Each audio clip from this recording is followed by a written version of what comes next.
bentuk itu memang seperti itu sejawa, selop Jawa. Nah, kekhasan Jogja tadi sudah muncul di tata timbulnya itu dan kulit organik untuk alasnya sebagai khas selop tradisional. Mungkin nanti jadi bahan, tetapi kalau untuk kenyamanan dan sebagainya itu mungkin bisa jadi tambahan yang khas sama yang kebutuhan user dan penggunaan. Nah, selanjutnya dari aspek teknisnya dari balai besar kulit Yogyakarta dan karet tadi juga disebutkan, ternyata selop pertama itu zaman dulu karet mentah bawahnya. Nah, ini bisa jadi secara teknis, secara SNI. Kami juga berharap ada standar kualitas selop itu minimal seberapa sih supaya ya itu tadi keluhan-keluhannya, termasuk ini yang enggak standar. Selop kita itu kan nomor. Saya kalau selop ini bisa nomor 46, ada nomor 45, ada 47. Saya sepatunya nomor berapa? 43, pakai selop nomor 43 nggak cukup. Nah, ini juga nggak ada standarnya. Kami ingin menghasilkan juga standar-standar termasuk ukuran itu seperti apa sih panjangnya kalau 43 untuk selop, terus sebagainya. Karena memang selop yang ada di pasaran ini nomornya nggak jelas gitu standarnya. Mungkin itu membuat dari Balai Kulit termasuk menyampaikan hasil uji yang sudah dilakukan. Pakai gambarnya ditampilkan bisa. Linknya sama yang dikirim kemarin. Pakai untuk menjelaskan. Oh, nggak apa-apa. Di sini aja. Ya, dipindah colokannya. Kayaknya colokannya nggak bisa. Nggak sampai ya? Untuk situ aja. Sini aja. Cepat sini lah. Boleh. Ini bisa. Di sini. Ini yang nggak sampai. Kabelnya nggak sampai. Ini ada ya. Nah, ini hasil uji teknis sepatu yang kita rancang dan produksi bersama Purwoko. Ini sementara untuk menunggu teknisnya itu ada satu pendahuluan terkait dengan segala sesuatu yang telah disampaikan tadi. Jadi saya ini orang teknis dan kalau Mas Ahmad itu orang pengujian. Kalau saya orang teknis di teknologi sepatunya. Saya hanya garis bawahi dari apa yang disampaikan oleh Bapak Ibu sekalian tadi terkait dengan dari sisi teknisnya sepatu sebelum kita masuk ke Bapak Ibu sekalian, saya tadi sempat itu ada non teknis gitu ya. Semua yang dibahas di sini tadi kayaknya kalau kita perhatikan kan seperti non teknis. Iya. Tapi kalau dalam sepatu itu hampir tidak mengenal teknis. Semua ukurannya antropometrik. Jadi ketika kita bicara alas kaki tidak lepas dari bagaimana kaki itu. Dalam hal ini anatomi kaki, bagaimana kaki itu melakukan biomekanika ketika dia melakukan gerakan-gerakan menyangga tubuh kita. Kalau kita tidak masuk ke situ, nanti rahyang dan hasilnya itu kualitatif.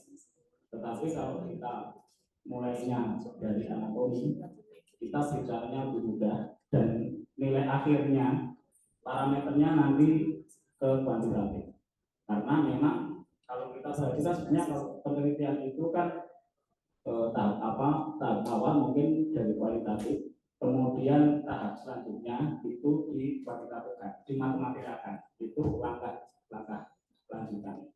Nah, saya hanya menggarisbawahi dari apa yang disampaikan Bapak Ibu yang di sini tadi terkait dengan hal-hal yang menyebabkan yang pertama terkait dengan kalau kita bicara tadi ngomong keenakan dan kenyamanan. Iya. Ketika kita bicara kalau di sepatu itu memang ada dua hal yang harus diperhatikan. Kenyamanan dan keenakan pakai itu dua hal yang berbeda, tetapi kita harus akomodir ini dengan kuantitatif, bukan kualitatif. Jadi kalau kita ngobrol kenyamanan kan seolah kualitatif.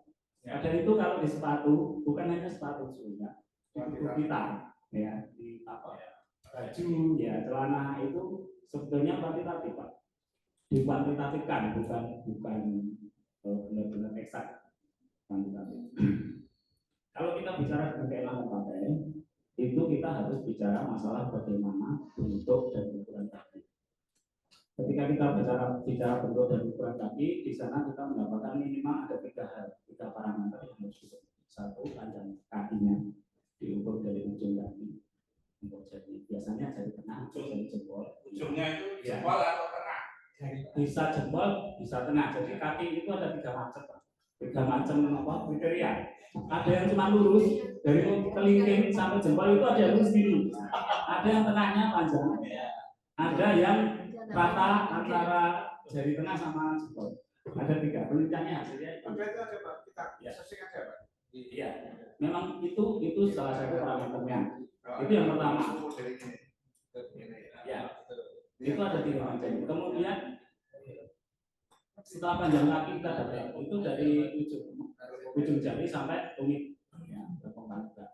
Itu pertama. Kemudian yang kedua, bagaimana lingkar gemur. Lingkar gemur itu diukur dari kalau kita lingkar gemur itu diukur tonjolan kaki kita yang sebelah dalam di pangkal ibu jari, sama bagian tonjolan paling luar kaki kita ada di pangkal belakang pangkal jari, pangkal jari kelingking. Itu harus diukur melingkar. Kalau itu pas, itu keenakan pakainya nanti akan tercapai. Kemudian yang ketiga, ada gemuk kaki. Gemuk kaki itu ada di punggung kaki. Jadi kalau kita punya kaki, setiap kaki kita itu pasti sebelum ke lengan kaki itu pasti ada benjolan di situ, ada tulang di situ. Namanya tulang kalkanei. Nah, tulang itu menentukan nanti kalau kita lingkarkan ke bawah itu ketemunya ada di lengkung kaki, punggung. Lengkung kaki bagian bawah. Jadi tulang itu membentuk tulang dari postalsis sampai ke tulang-tulang metatarsa sampai ke ujung jari. Nah, di situ ada plantar yang harus dilindungi. Jadi otot plantar yang harus dilindungi itu munculnya kalau di sepatu itu disangga dengan, kalau biasanya kita ya penyangganya tangsil, istilah kita tangsil sudah dilakukan ya itu namanya tangsil, itu harus terpenuhi. Jadi ketika kaki kita, apalagi kaki kita itu ukurannya lebih tinggi dari 1 cm, itu mau tidak mau harus pakai penguat. Nah, penguat itu tidak boleh berubah. Tapi saya cek dari yang ini sepatu Boko ini saya cek lagi. Ini cuma pakai besi biasa Pak. Pakai apa? Besi biasa. Kalau bisa ini jangan sampai bisa berubah. Jadi kalau bahannya saya bayangkan itu kalau dipakai untuk senjata safety, sonek arit dari saya mau ngomong baja nggak tahu karena bagian apa bedanya baja sama besi saya nggak tahu. Yang penting jangan buka bentuk.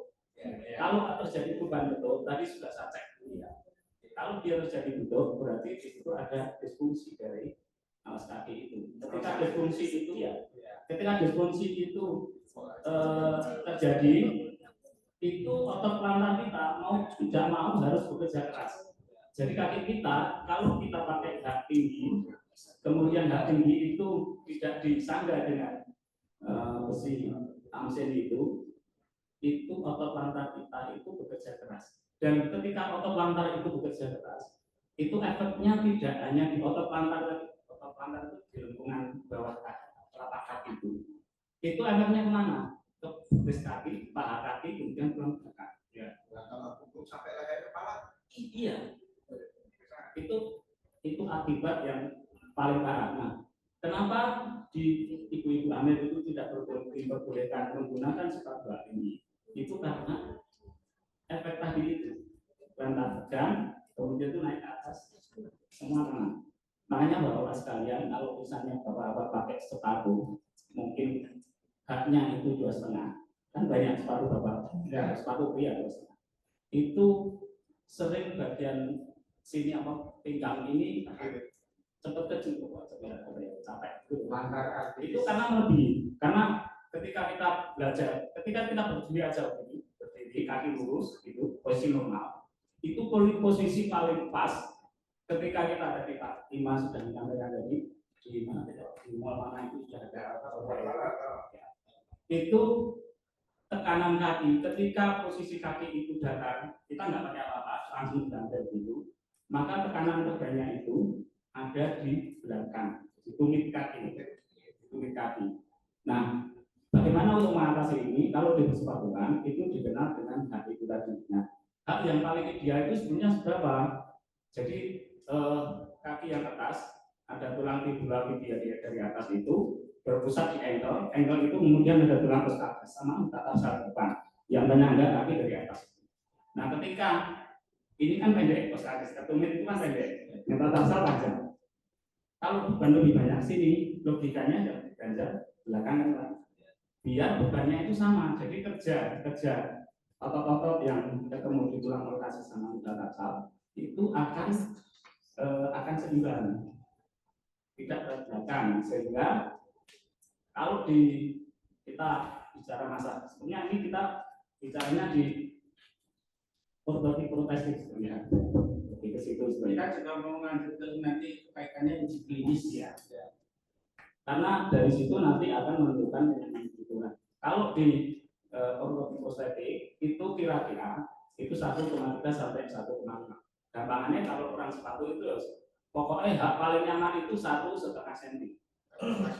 Ya, apalagi kalau misalnya ini slope itu ditujukan untuk nanti kebutuhan keseharian. Jangan terlalu tinggi. 1,5 cm maksimal. Iya, lebih tinggi boleh, tapi harus ada tamsil tadi Pak. Tamsil yang tidak boleh berubah. Nah, masalahnya di Indonesia itu yang membuat tamsil asli baja itu sangat susah. Ini sama tadi sempat disinggung yang sepatu pengaman tadi itu. Sepatu pengaman itu biasanya kan ada logam di bagian sini ya untuk melindungi. Itu di Indonesia tidak ada. Sama dengan tamsil. Kalau dulu masih ada produksi. Zaman mungkin Bapak Sabunya itu masih ada. Saya temukan artefaknya di kantor kan ada tahun 1970 berapa itu masih ada. Itu masih benar-benar baja. Kalau seperti ini nanti ketika kalau 1-2 kali dipakai itu enggak apa-apa. Ya. Jadi ini besi biasa. Sekarang di pasar itu adanya semacam ini. Dan ini menyebabkan kalau dia disfungsi, dia jadi lurus begini. Nanti otomatis otot lantar kita itu nanti dipaksa, kerjanya dipaksa sehingga nanti salurannya sampai tulang belakang. Padahal manusia itu kalau kena tulang belakangnya kan tahu semua ya.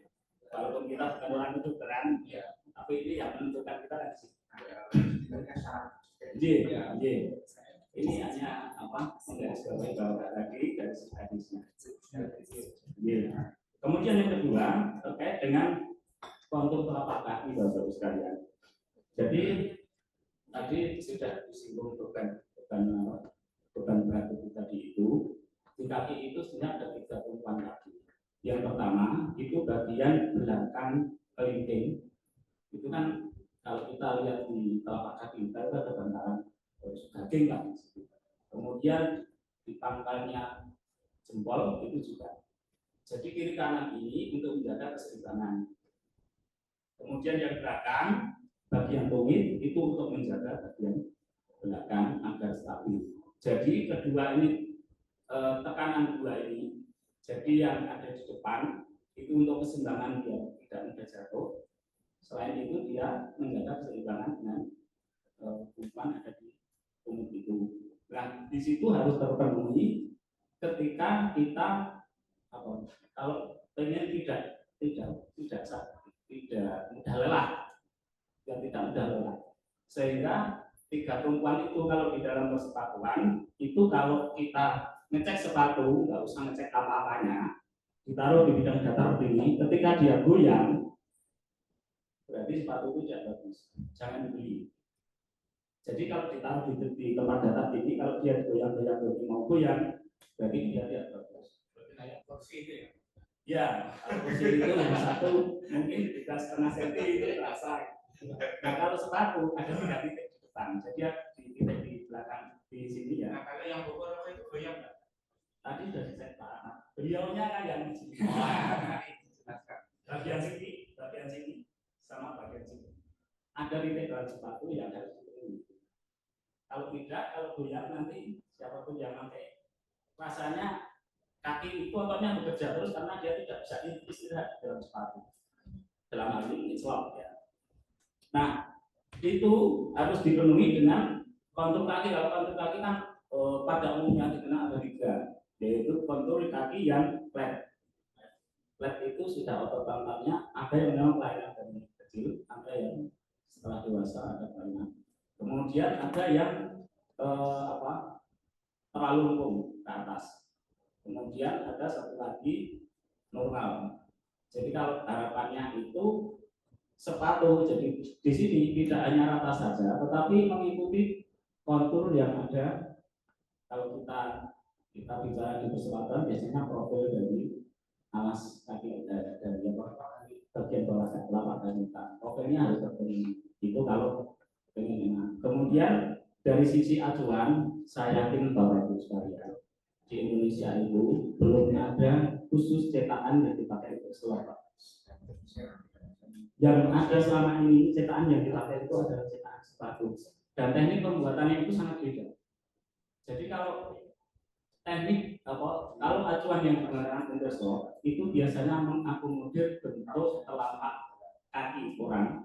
Tetapi kalau sepatu itu karena dia dibungkus ke atas dan ditali, sehingga itu agak diabaikan. Kemudian dia lebih sasarannya itu lebih ke estetikanya. Tapi kalau slop tidak bisa karena dia tidak diikat sampai belakang, sehingga bagian jari bagian jempol kaki sama jari kaki itu dia akan cenderung keluar. Karena di proses pembuatan, di teori kami dalam pembuatan sepatu itu pola untuk pembuatan ini pasti jempol sama jari itu keluar. Itu kalau tidak bisa dipenuhi oleh slop, itu tidak akan pernah nyaman kita. Jadi ketika kita bikin pola ini Pak, teorinya itu pasti jempol kita asli. Gambar kalau misalnya kaki, kemudian kita itu bagian jempol itu keluar dikit, kemudian jari keluar dikit. Sehingga sebagian besar sepatu yang kita pakai, kita biasanya tertekan di bagian jempol dan itu pasti. Nah kalau untuk sepatu-sepatu yang mahal seperti Nike itu terpenuhi, itu di sini kasih tanda khusus untuk saya kasih kalau ada pengganjal bentuknya. Kenapa? Itu yang dikejar itu estetikanya. Kan? Iya. Karena kalau kita mengikuti bentuk kaki yang maaf ya kalau di Indonesia itu kan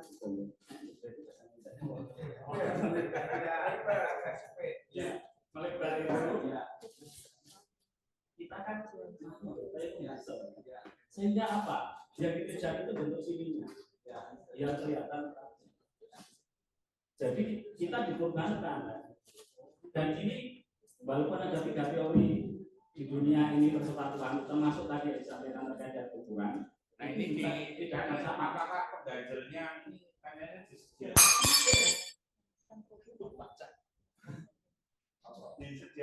pengganjal itu tadi dimasukkan juga apa seperti apa?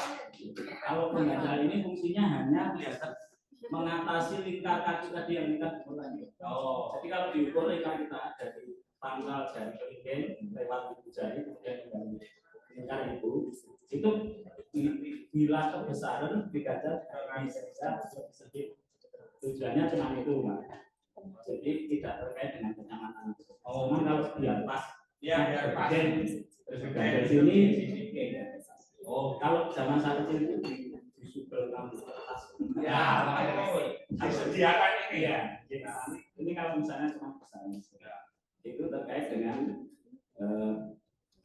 soalnya terkait dengan kontur telapak kaki. Jadi yang paling hati-hati harus disanggah adalah bagian otot lantar kaki. Silakan nanti bisa dicari otot lantar kaki itu kerjanya berapa. Kemudian yang terakhir ini terkait dengan hanya terkait dengan bahan aja saja Bapak Ibu sekalian. Jadi kalau EVA ini bahannya EVA Bapak Ibu sekalian soalnya. Nah itu ini masuk tab ya. Bahan baku ini itu memang punya kelebihan apa ringan, tetapi ada kekurangannya, dia tidak tahan slip. Jadi anti slipnya tidak terpenuhi. Nah, ojo nanti nek wong jagung kuwi wis nggawa gelas nggawa piring. Kalau pas mangan itu ya kepleset isin Pak. Yang bisa mengatasi apa? Satu mungkin bahan yang ringan tapi dia bisa ngejar itu pakai poliuretan tapi biayanya lebih mahal akhirnya harganya juga.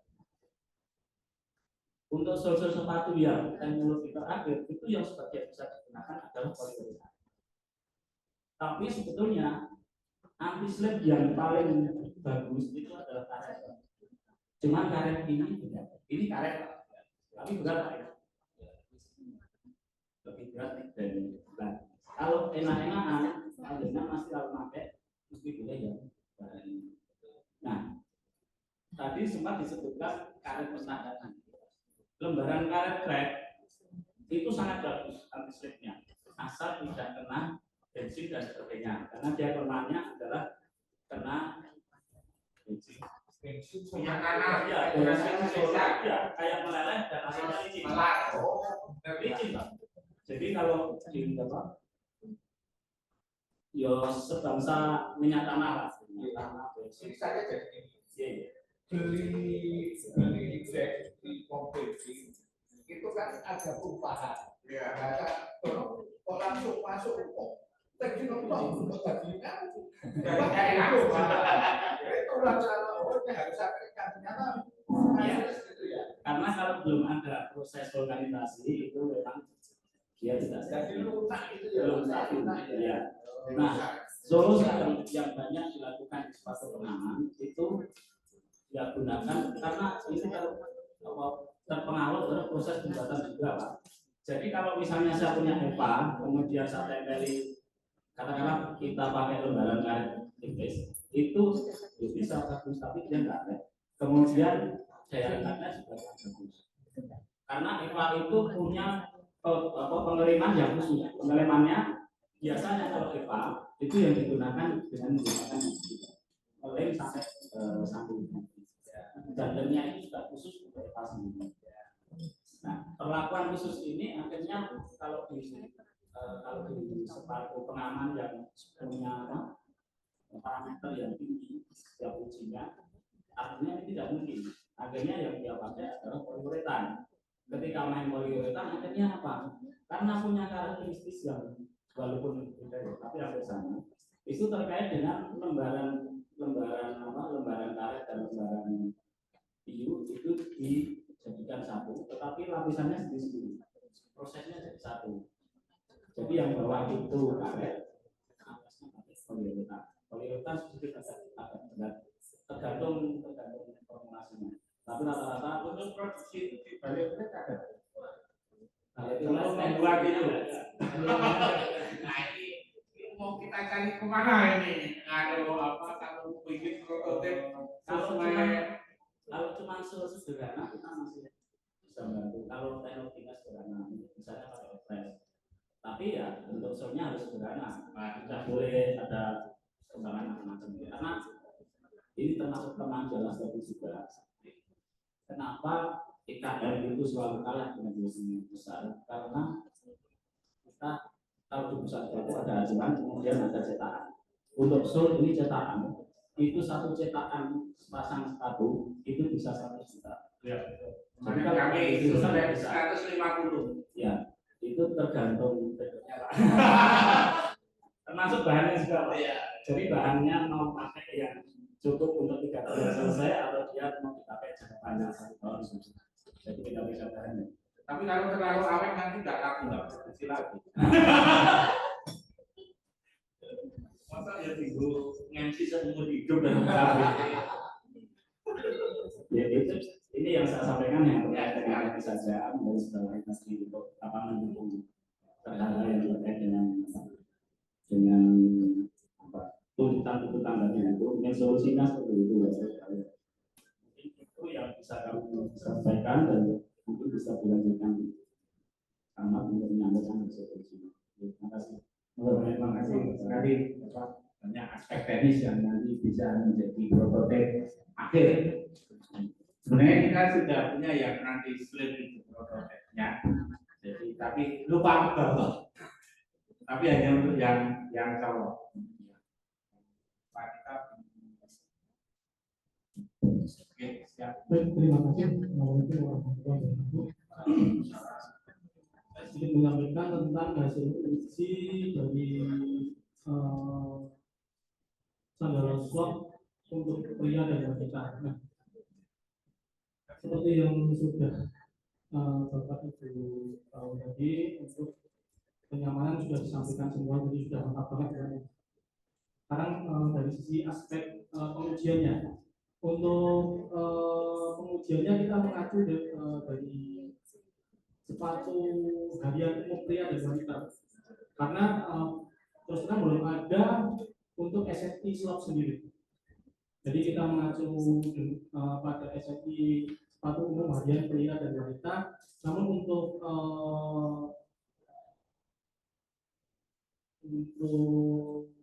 evaluasinya kita banyak menggunakan berbagai macam standar.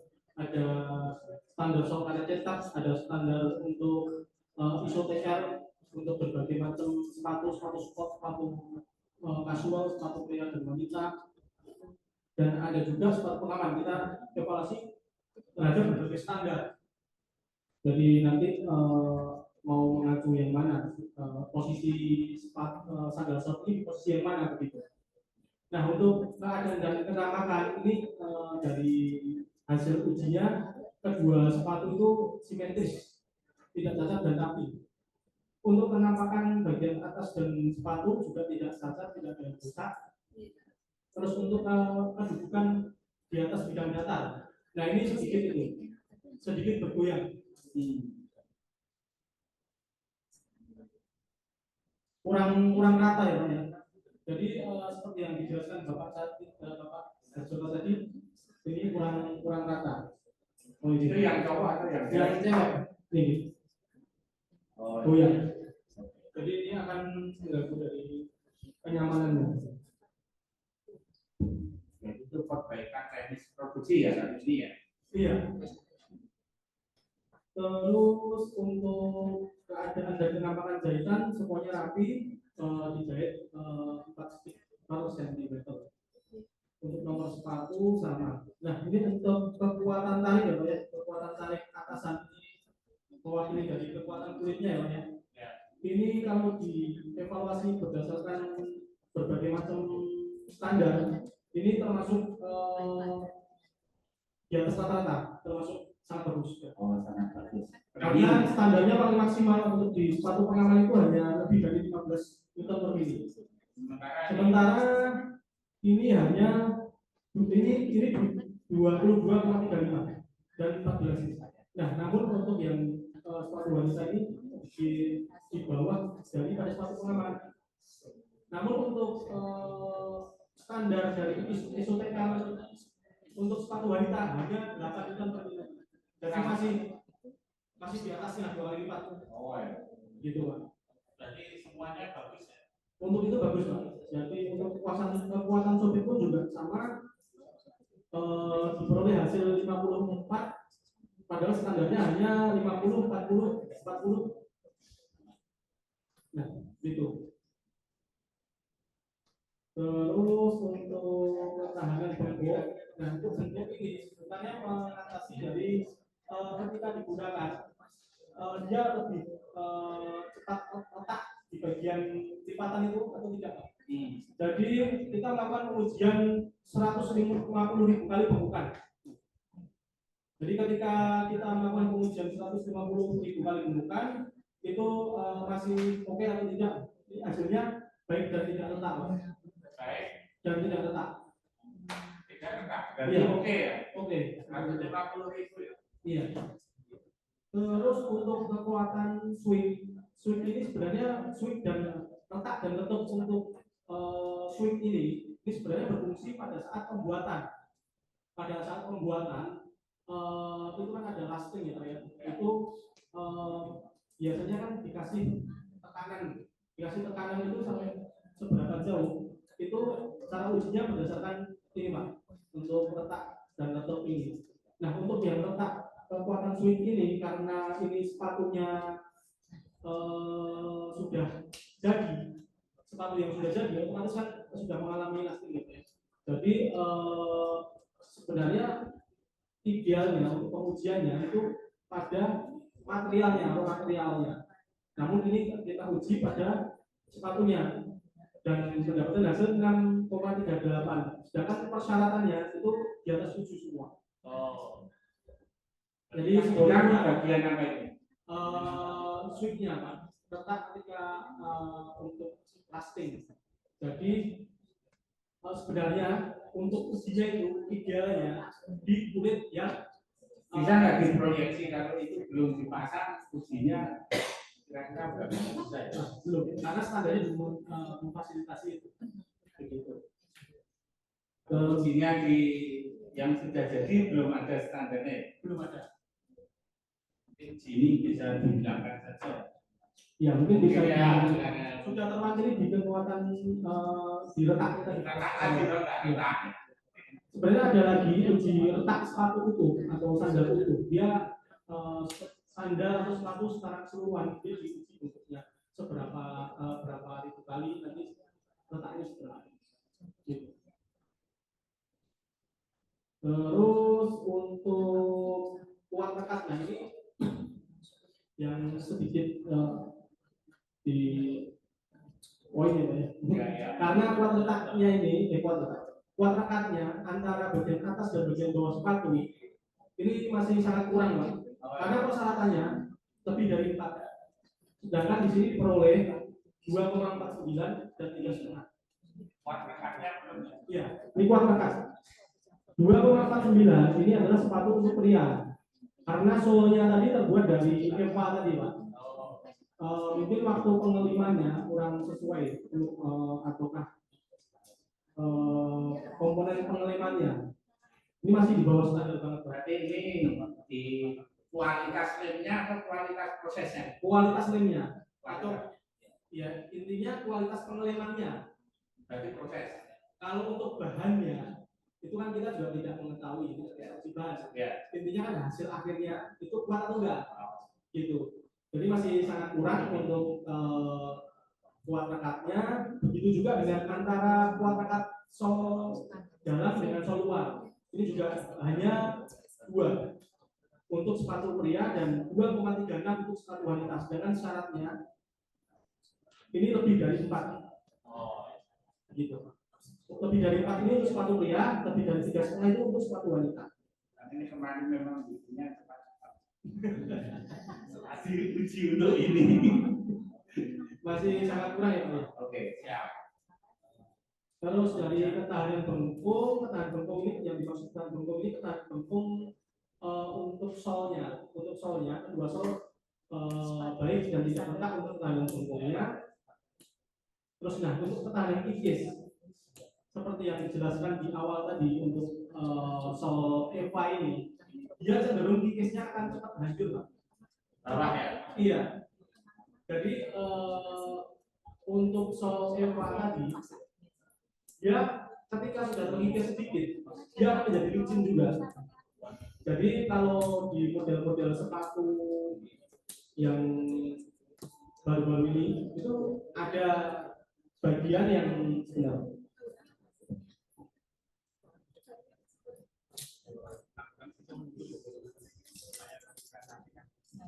nah untuk kikisnya ini kan persyaratannya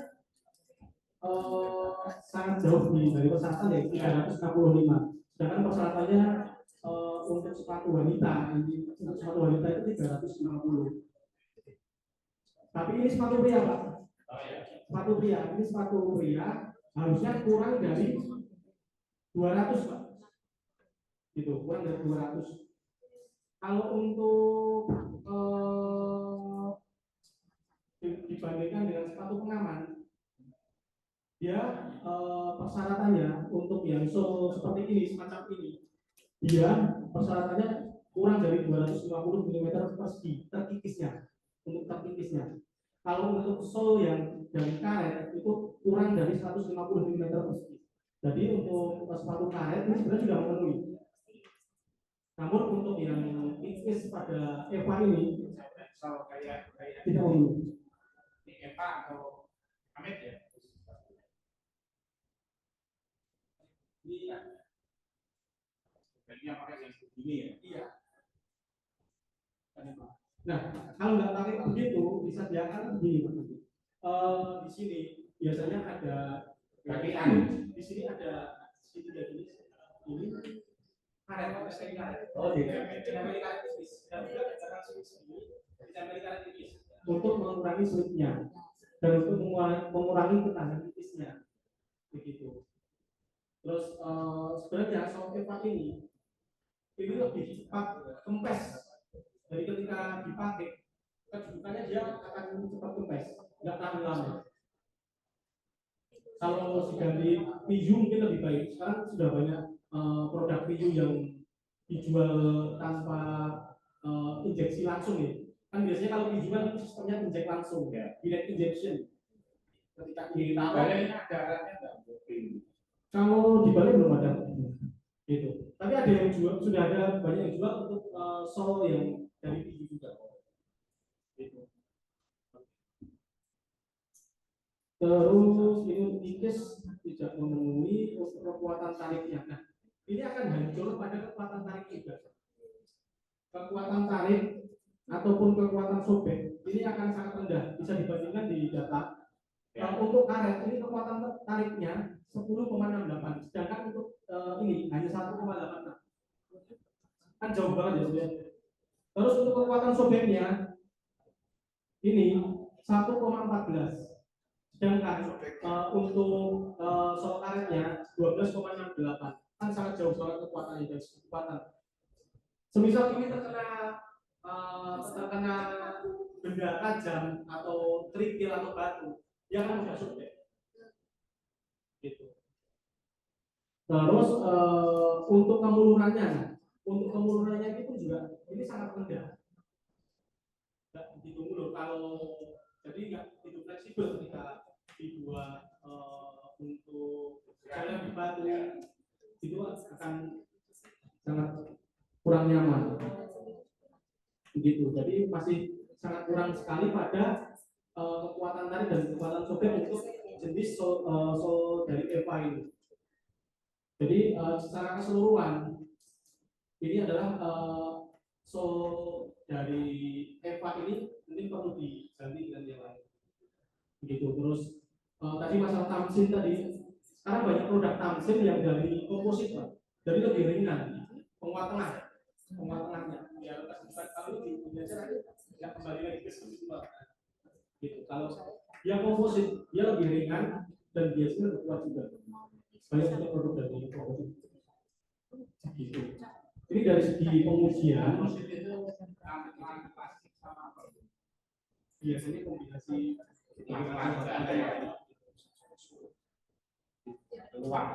iya. Nah ini kalau mau disetarakan dengan evaluasi dengan berbagai macam standar tadi, nanti saya kirim untuk hasil ujian. Termasuk hal-hal yang kurang nanti bisa katakan. Oh, ya. Ini yang perlu. Ya, karena kelihatan yang belum memenuhi. Ya, ya, di mana dikasih arahan di bawah. Karena kalau baca kan kita nanti lupa. Iya, iya. Ya mungkin itu dari segi teknis pengujiannya, Bapak Ibu. Ya, terima kasih. Demikian Bapak Ibu, tadi ada berbagai masukan baik secara uji kualitatif maupun kuantitatif maupun uji teknis. Kami menyebut uji teknis adalah uji dengan standar-standar ini, walaupun secara kualitatif tadi disampaikan bahwa semuanya bisa diwujudkan dalam teknis ini. Jadi ada beberapa catatan teknik perekatan, kemudian bahan ojolnya dan sebagainya itu yang perlu diperbaiki dari prototip ini.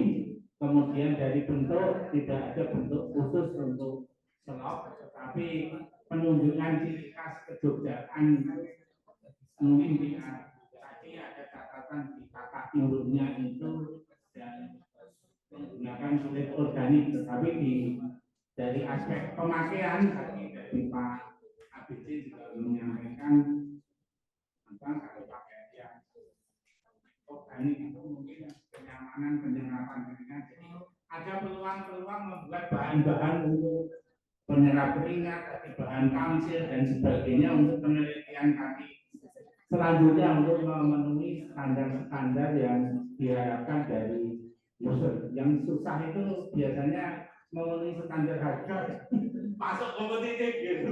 Tuntutannya banyak ini tapi supaya kompetitif gimana?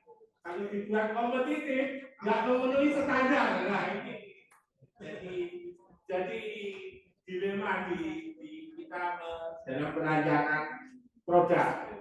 Tetapi ya itu tadi kita nanti akan mengutamakan ke arah fungsional, kenyamanan pakai dan tadi kelengkapan kajian supaya tersedia. Kalau di Solo masih ada bakti, di Jogja belum ada. Mungkin itu simpulan singkat dari FDD ini. Ada tambahan dari Bapak Ibu untuk FDD ini? Tidak, monggo Pak Iman. Mungkin tahun depan penelitian ekonomi dengan penugasannya Prof. Iman. Dituliskan juga di dalam penelitian Bapak Ibu itu sejarah. Jadi sejarah dikatakan ibunya pakai pada karet Nah, itu referensi ada. Apa ada apa museum serap di Balai Murid itu ini tahun itu di dinas ada Bapak museum baju Rata-rata ada kan sulap. Iya, makanya Sulap itu memang minim sekali. Alas kaki sulap. Tapi coba aja ketemu Pak. Ketemu misalnya ada yang punya koleksi selopnya Sulap itu bagus ya. Bahwa itu masih ada kan kita foto kita bisa jadi referensi baru mengumpulkan. Sebenarnya kakak cari saudara. Ya. Tapi jelas nama sulap itu bukan nama Jawa. Nama Jawa itu Cenelo. Oh, Cenelo. Cenelo itu nama Italia. Cenelo. Ya, nanti tulisannya Cenela. Kemarin kita kirimkan ke jurnal ke Proceeding Ekonomi kita dalam filmnya Baston karena istilahnya untuk sepatu itu bustok. Baston juga masih Indonesia Melayu. Melayu ya? Itu Melayu berarti. Itu yang dikenal umum Baston. Apa? Tapi kalau di Jawa, tapi orang Jawa itu tuku cenelo kayak jendela ya Pak. Kayak cari cenelo, kita nggak jual jendela gitu. Stop gitu tahu. Tapi memang juga Mas karena banyak referensi di buku pakaian atau juga yang cenelo itu adalah landasannya itu cuma separagraf nggak ada bahasan. Beda sama yang akungan. Coba nanti deh, coba Ya, siap. Terima kasih Pak Imas. Ada lagi dari Bu Anteng mungkin dari aspek tradisional sampai ke modern tambahnya seperti apa? Sudah di sini. Atau mungkin disampaikan biar ya Bapak-bapak dari gaya ini. Terima kasih.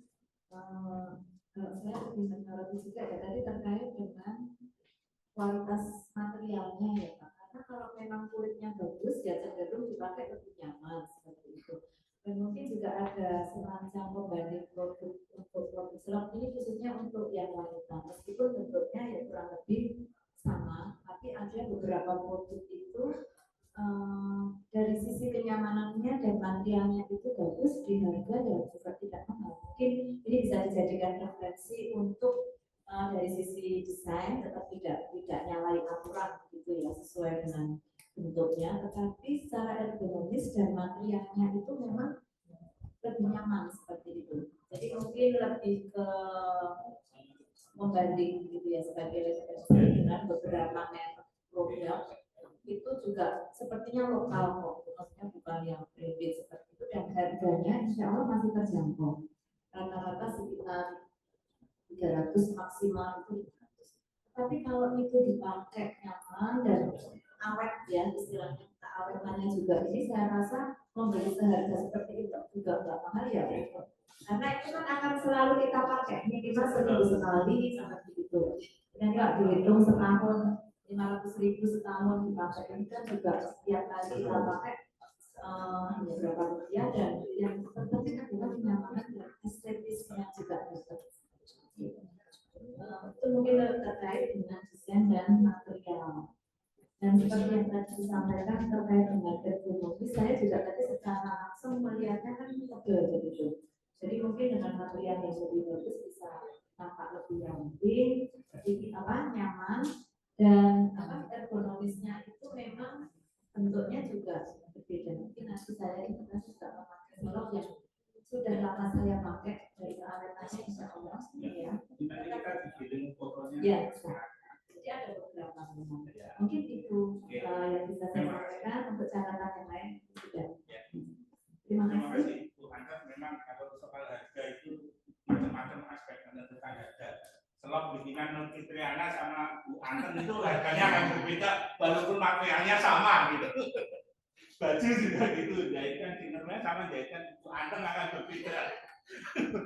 Nah ini contoh, karena brand itu kalau kami pernah penelitian itu untuk jadi harga itu markupnya sampai bisa 1000 kali 400 kali ya.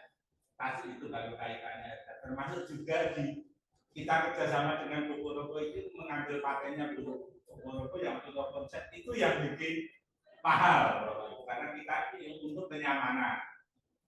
Jadi di situ itu sudah patentnya, dan ini memang dijual untuk memang khusus harga sepatu Bokoroko.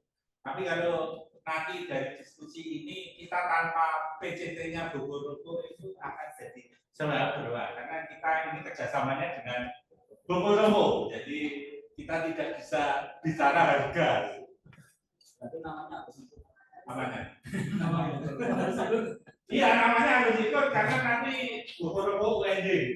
Brandnya yang akan kita keluarkan atau Boko apa itu kita belum bicara ke arah hilirisasi untuk kemana, tapi kita bisa mengambil mana sih aspek-aspek yang membuat nyaman itu, termasuk sol, insol, bahan material dan sebagainya.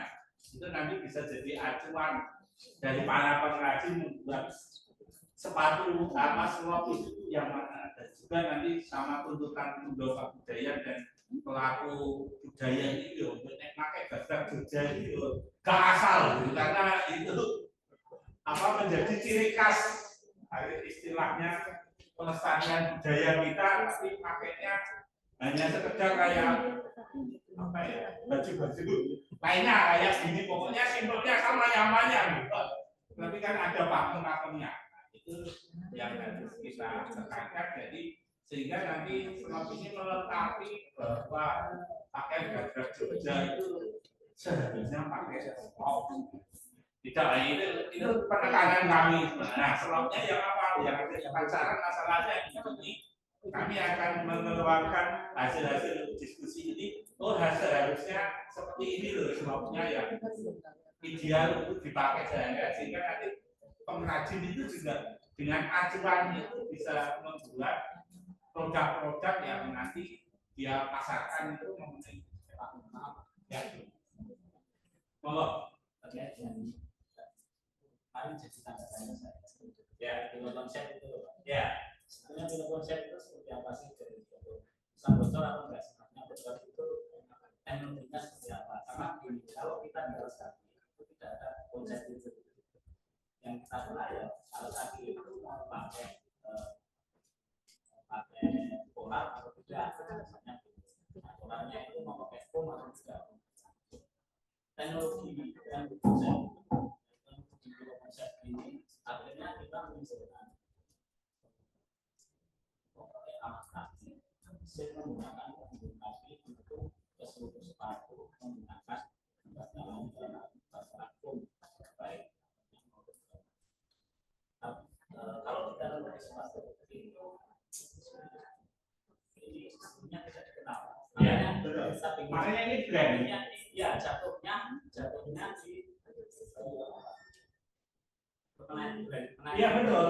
Memang Iya, jadi bukan teknologi yang disebutkan bukan dasar yang tapi pada subjektivitas dari sama kayak Nike, Adidas itu juga menyebut insolnya ada naik air. Itu karena ada bantalannya itu kayak udara. Sehingga itu sama kayak film konsep itu juga. Jadi nanti kalau saya nemukan bom tak namain apa juga boleh.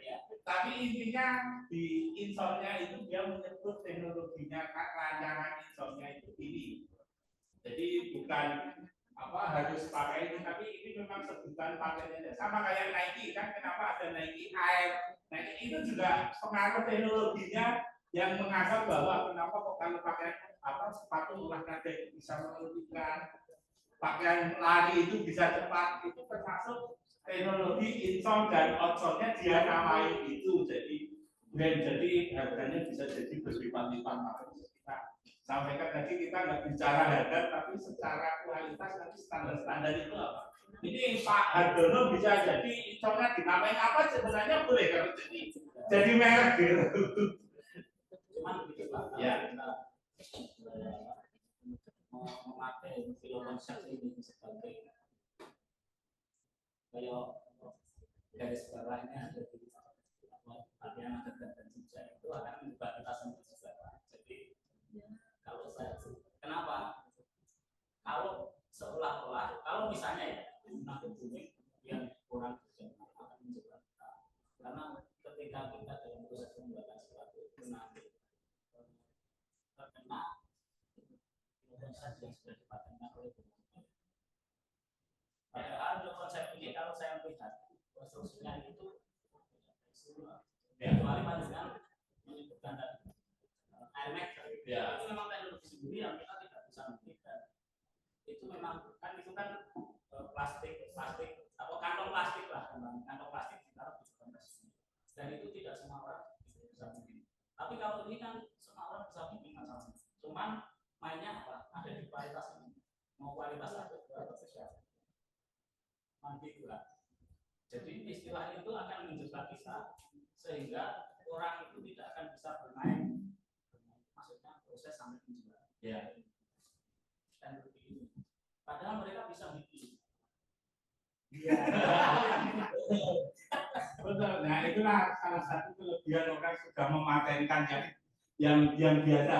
Makanya kita akan membatasi mana yang bisa dipatenkan. Selop itu selop biasa. Nah selop yang rancangan karena kita kerjasamanya Toko itu ya selop yang untuk gagal, tapi pakai kalau yang lain pakai selop yang biasa juga tidak masalah. Ya. Nah karena teknologinya seperti ini. Nanti kalau kami kerjasama sama Nike ya selop pakai punyanya Nike gitu. Itu enggak. Sama kayak kita pakai selopnya Pak Yongki Komaladi ya. Selop ala Yongki Komaladi. Tapi selopnya biar. Tetapi yang terpenting dari FGD ini adalah menentukan standar-standar ini tadi. Oh kalau licin solusinya begini. Nanti kalau itu dibaca oleh untuk kenyamanan di insolnya Anda bisa tambahkan supaya kalau ini film konsep itu lapisnya 9, nanti bisa lapis 20, siapa tahu sampai yang tinggi. Nah itu nanti teknologi itu biar karena kami juga sudah sampaikan ke beberapa kita akademis tidak ke misalnya memamerkan ini harus slotnya juga harus sama beberapa tidak, tapi kita akan menawarkan satu slot dengan kenyamanan ini dengan beberapa nanti pakai merek lain juga boleh. Nike kalau minat Nike kan juga ada memberi Adidas apa Nike yang berarti itu edisi spesial itu juga sama prosesnya seperti itu. Ya ini terkait dengan slot tadi ya. Jadi tadi disampaikan oleh Pak Gunnar.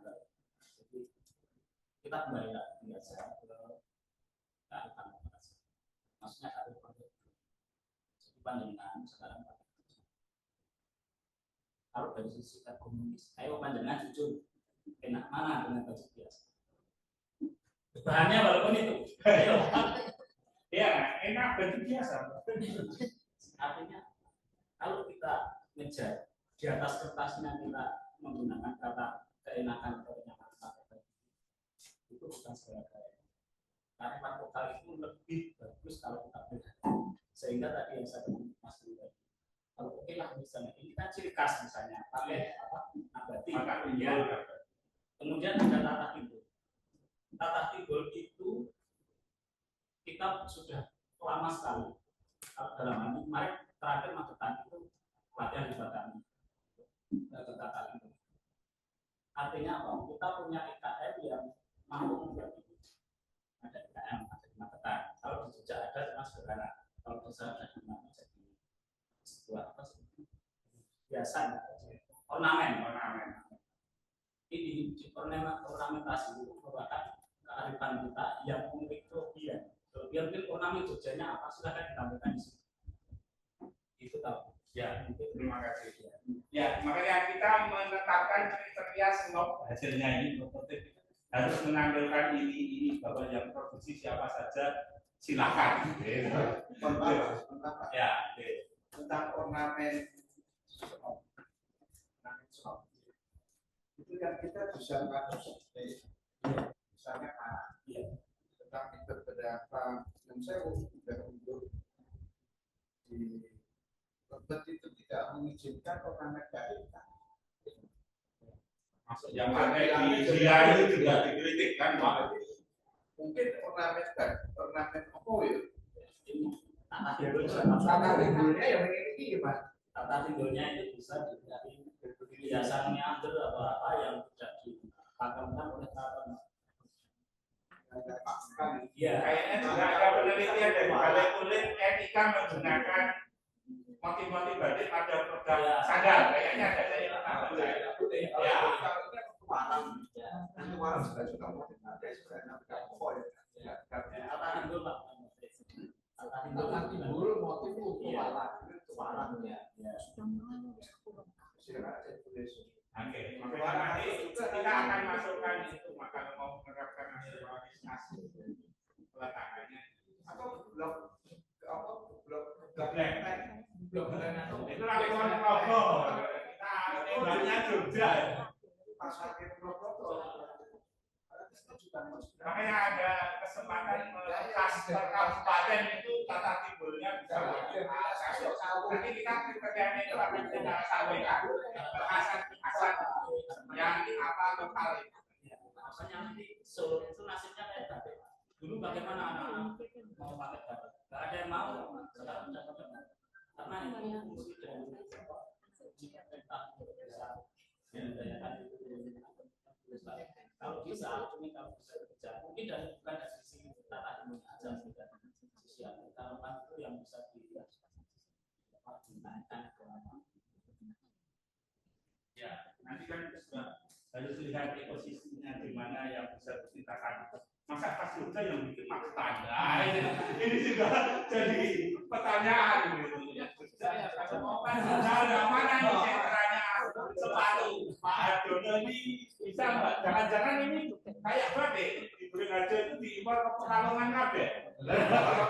tahu dari mana? kalau saya tidak tahu persis tapi kalau di Jogja itu ya ada barangan Parang yang di kali kita, sebagian. Tapi kalau ini seingat saya dari mana? Kalau Klaten bayarnya kalau keparaan tidak tahu seperti ini, maksudnya yang Ada kamar mandi. Kita pernah dapat proyek pembinaan keparaan dari sampai ambil Oke, terima kasih. Nah, itu tadi nanti tantangan kita adalah membentuk ekosistem untuk itu tadi apa kearifan lokalnya di mana. Jangan sampai industri ini kalau selama ini sudah ditentukan wajib dipakai oleh tim undang budaya nanti kan akan menjadi potensi pasar yang bagus. Karena kita hitung ASN itu 9.000 berapa? Se-Jogja itu. Siswa SMA, SMK itu hampir berapa kemarin? 5.000-an lebih untuk pengguna ini kan, yang wajib belum yang lain-lain.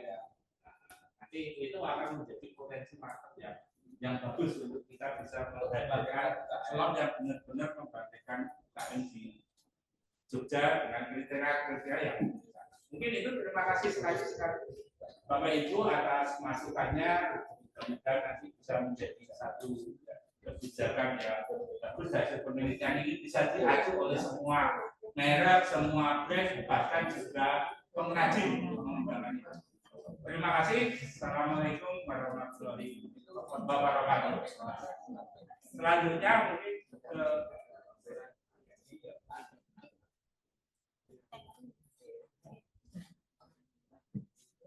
Baik, terima kasih Pak Nur atas diskusi dan acara FGD intinya. Acara selanjutnya penutupan Bapak Ibu. Karena kita sudah melakukan semua agenda hari ini, maka kita tiba di ujung acara. Saya selaku MC mohon maaf apabila ada kata maupun perbuatan yang kurang